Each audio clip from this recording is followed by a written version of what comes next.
최근 우크라이나 전쟁에서 북한과 한국의 방산 능력이 극명한 차이를 보이고 있습니다. 러시아에 파병된 북한군이 예상보다 빠른 속도로 전선에 투입되고 있는 가운데 북한이 러시아에 공급한 무기들의 품질 문제가 심각한 것으로 드러났습니다. 미국 정부는 러시아에 파병된 북한군 1만 명 중 일부가 전투 지역 인근으로 이동했다고 공식 확인했습니다. 한국 국정원도 국회정보위원회 국정감사에서 러시아에 파견된 북한군 고위급 장성 일부가 전선으로 이동한 것으로 보인다고 보고했습니다. 현재 러시아는 북한군을 전장에 투입하기 위해 포격 발사 등 100개가량의 군사용어를 긴급하게 교육시키고 있는 것으로 알려졌습니다. 한편 북한은 파병으로 인한 사회적 동요를 막기 위해 차출 부대 소속 병사들에게 이를 단속하고 파병군인 가족에게는 훈련 간다고 거짓 설명한 정황도 포착됐습니다. 북한이 러시아에 공급한 무기의 규모는 상당합니다. 152mm 포탄 937.5008, 122mm 포탄 187.5008, KN-23과 KN-24 탄도미사일 각각 9대 등이 포함됩니다. 하지만 이 무기들의 품질이 큰 문제가 되고 있습니다. 러시아가 우크라이나 전선에서 사용하는 포탄의 60%가 북한산인데 이들 중 상당수가 표적을 벗어나거나 불발되는 문제가 발생하고 있습니다. 우크라이나 정보당국은 북한제 무기들의 불량률이 높고 정확도가 낮아 정밀 타격용이 아닌 단순 물량 공세용으로만 사용되고 있다고 분석했습니다. 더 심각한 것은 북한군과 러시아군 사이의 갈등입니다. 최근 포로로 잡힌 러시아 군인의 증언에 따르면 북한군이 러시아군을 향해 총격을 가해 사상자가 발생했다고 합니다. 이는 의사소통 문제와 병역 내 부조리로 인한 갈등이 원인일 것으로 추정됩니다. 반면 한국의 방산 제품들은 우수한 성능으로 주목받고 있습니다. 특히 K9 자주포는 뛰어난 정확도와 기동성으로 호평을 받고 있습니다.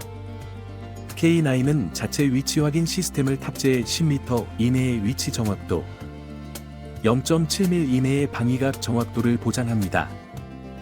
현궁 미사일도 큰 주목을 받고 있습니다. 2.5km 이상의 사거리와 900mm가 넘는 관통력을 가진 이 미사일은 전차 사거리 밖에서 일방적인 공격이 가능합니다. 특히 가성비가 뛰어나 1억 원대의 미사일로 수십억 원의 전차를 파괴할 수 있다는 점이 높이 평가받고 있습니다. 한국의 포탄 지원도 중요한 역할을 하고 있습니다. 최근 워싱턴 포스트는 한국이 모든 유럽 국가들을 합친 것보다 많은 포탄을 우크라이나에 공급했다고 보도했습니다. 미국과의 포탄 대여 협력도 진행 중이며 한국산 포탄의 신뢰성과 정확도가 높은 평가를 받고 있습니다. 이러한 대조적인 상황은 한국 방산의 우수성을 다시 한번 입증하는 계기가 되고 있습니다.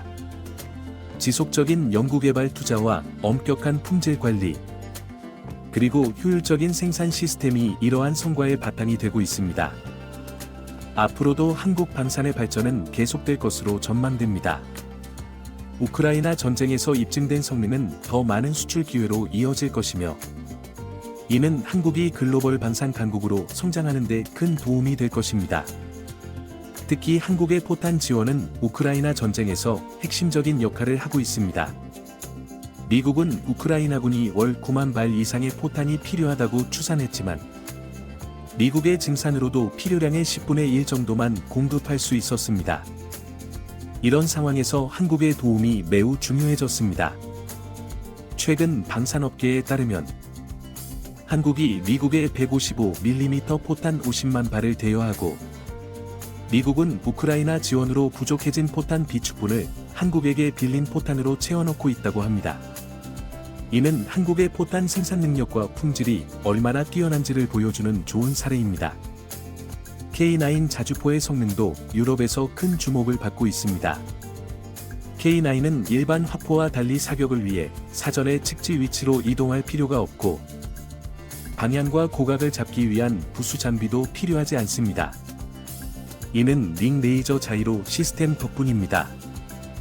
이 시스템은 주행 중인 자주포의 위치, 화포의 진북에 대한 방위각, 지구 수평면에 대한 고각과 경사각을 자체적으로 계산합니다. 이 계산된 정보는 매우 정확해서 10m 이내의 위치 정확도, 0.7mm 이내의 방위각 정확도, 0.35mm 이내의 고각, 경사각 정확도를 보장합니다. 현궁 미사일도 K9 자주포, K2 전차, FA-50 경전투기, K239 다연장 로켓 등에 가려 널리 알려지지 않았지만 이미 방산의 주역으로 주목받고 있습니다. 현재 22개국 이상과 수출 협의가 진행 중인 이 무기체계는 전차 킬러로서 놀라운 성능을 보여주고 있습니다. 현궁의 가장 큰 특징은 전차와 보병의 전통적인 천적 관계를 바꾼 것입니다. 1억 원대의 미사일로 40억 원대의 전차를 파괴할 수 있는 뛰어난 가성비를 갖추고 있습니다. 2.5km 이상의 사거리로 전차의 사거리 밖에서 공격이 가능하며 발사 후 만각 방식으로 조준만 하면 미사일이 스스로 전차를 찾아갑니다. 더구나 현궁의 파괴력도 막강합니다. 900mm가 넘는 관통력으로 대부분의 전차 장갑을 뚫을 수 있으며 텐덤 탄두를 적용해 선구 탄두가 반응 장갑을 제거하고 주 탄두가 주 장갑을 관통하는 방식으로 작동합니다. 이처럼 한국의 방산 제품들이 우수한 성능을 보여주는 동안 북한이 러시아에 공급한 무기들은 계속해서 문제를 일으키고 있습니다. 불량 포탄으로 인한 신뢰도 하락은 물론 북한군과 러시아군 사이의 갈등도 심화되고 있습니다. 특히 의사소통 문제는 매우 심각합니다. 러시아는 북한군을 위해 100여 개의 군사 용어를 긴급 교육하고 있지만 이것만으로는 전장에서의 원활한 협력이 어려울 것으로 보입니다. 여기에 러시아군의 후진적인 병역 문화로 인한 갈등도 우려되는 상황입니다. 이러한 상황들은 한국과 북한의 방산 능력 차이를 극명하게 보여주고 있습니다. 한국은 지속적인 연구개발과 품질 관리를 통해 세계적 수준의 방산 제품을 생산하는 반면 북한은 여전히 낮은 품질의 재래식 무기에 의존하고 있습니다. 앞으로도 한국 방산은 더 큰 발전을 이룰 것으로 예상됩니다. 우크라이나 전쟁에서 입증된 성능은 새로운 수출 기회로 이어질 것이며 이는 한국이 글로벌 방산 강국으로 성장하는 데 큰 밑거름이 될 것입니다. 특히 한국의 방산 제품들이 보여주는 가성비는 세계 시장에서 큰 주목을 받고 있습니다. 현궁 미사일의 경우 1억 원대의 미사일로 수십억 원대의 전차를 파괴할 수 있는 능력을 갖추고 있어 많은 국가들의 관심을 끌고 있습니다.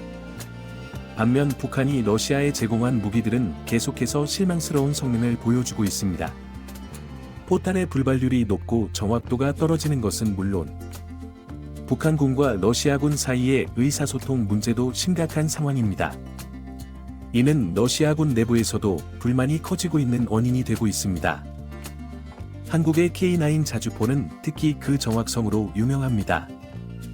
자체 위치 확인 시스템을 통해 10m 이내의 정확도로 목표물을 타격할 수 있으며 기동성도 뛰어나 신속한 전술 변경이 가능합니다. 이러한 성능은 현대전에서 매우 중요한 장점으로 작용하고 있습니다. 미국도 한국의 방산 능력을 높이 평가하고 있습니다.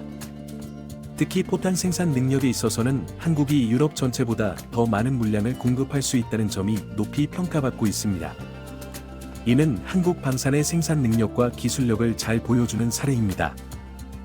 현재 우크라이나 전쟁에서 드러난 북한 무기의 품질 문제는 향후 북한의 무기 수출에도 부정적인 영향을 미칠 것으로 예상됩니다. 반면 한국의 방산 제품들은 실전에서 그 성능이 입증되면서 더 많은 수출 기회를 얻게 될 것으로 보입니다. 특히 한국의 방산 기술은 계속해서 발전하고 있습니다. 현궁 미사일의 경우 전차 사거리 밖에서도 효과적인 공격이 가능한 첨단 기술을 보유하고 있으며 이는 현대전에서 매우 중요한 전술적 이점을 제공합니다. 앞으로 한국 방산은 더 많은 국가들로부터 주목받을 것으로 예상됩니다. 우수한 성능과 합리적인 가격, 안정적인 공급 능력은 한국 방산의 큰 장점이며 이는 글로벌 방산 시장에서 한국의 위상을 더욱 높여줄 것입니다. 결론적으로 우크라이나 전쟁은 한국과 북한의 방산 능력 차이를 극명하게 보여주는 계기가 되었습니다. 이는 한국 방산의 우수성을 다시 한번 입증하는 동시에 앞으로의 발전 가능성도 보여주고 있습니다.